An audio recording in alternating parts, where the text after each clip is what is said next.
spoken to a couple of former Chancellors. Time now, I beg your pardon, spoken of a couple of former Chancellors. Time now for a shadow Chancellor. John McDonnell is on the line. Are you weeping into your sandwiches this lunchtime, John?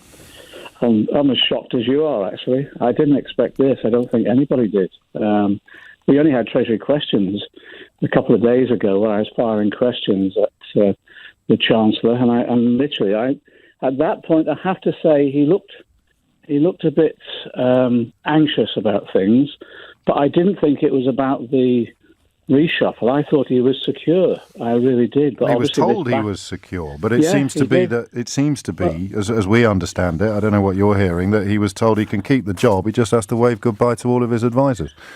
Yeah, but it looks as I raised it in Treasury questions. I've done this for a while. He's had this battle with Dominic Cummings literally over months, particularly since the general election. And this is about Dominic Cummings as a number 10's control of the Treasury. So the best way of getting control is having someone there who'll just do as they're told. But also, well, you know the tactic, you surround them with your own advisors, so they're boxed in then. And to give the the former Chancellor now his due, he said, I'm not going to have that. And I can understand that. Which self-respecting person would want to be seen to be a stooge of the Prime Minister's advisor? Well, you're throwing some shade at Rishi Sunak there, John McDonnell. I'm sure it's not by accident.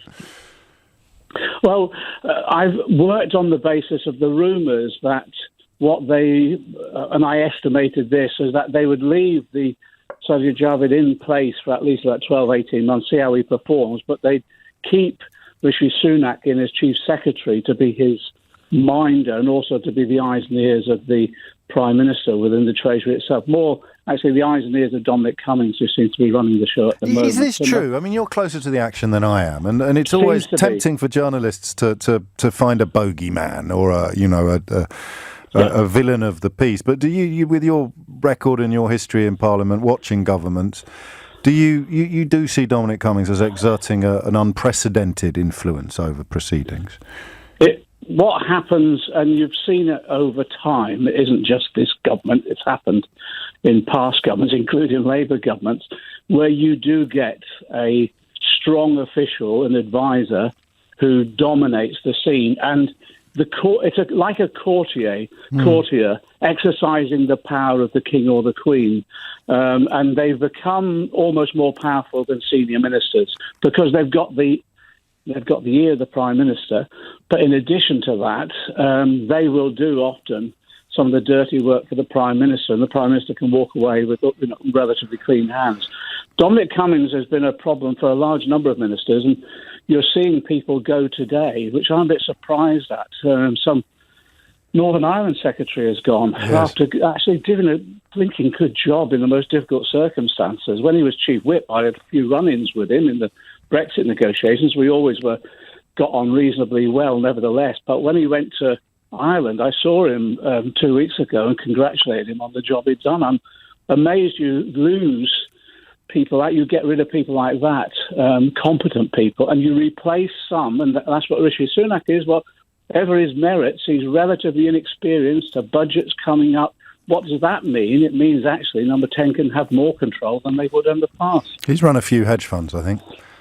Yeah, well, again, that's the other thing. See, at least trying to give him his due. I know he played a lot on his background in terms of son of a bus driver, etc. And he used to rib me about that because my dad was as well. But at least he had that sort of background. Again, what's happened now is Dominic Cummings has installed Rishi Sunak, extremely wealthy family. And part of the problem with this government, I think, will be that they don't know how life is lived by most people. And I think, again, at least Sajid had a bit of understanding of that, and I complimented him at different times for that. But I think that's gone now. It's quite remarkable, really. So just to conclude and to clarify, you said that you can't imagine any self-respecting person working in the circumstances that Sajid Javid was apparently asked to. You're essentially calling Rishi Sunak someone who's not a self-respecting person. I'm saying I think he's a stooge. I think he is. I think he's been placed there because he will be controlled by number 10 and Dominic Cummings in particular. What if Dominic Cummings is a genius? Then none of this really matters, does it? If he is a genius and he is in charge and he is a control freak and he is exerting unprecedented power, but he's actually rather good at his job, then why should my listeners be worried?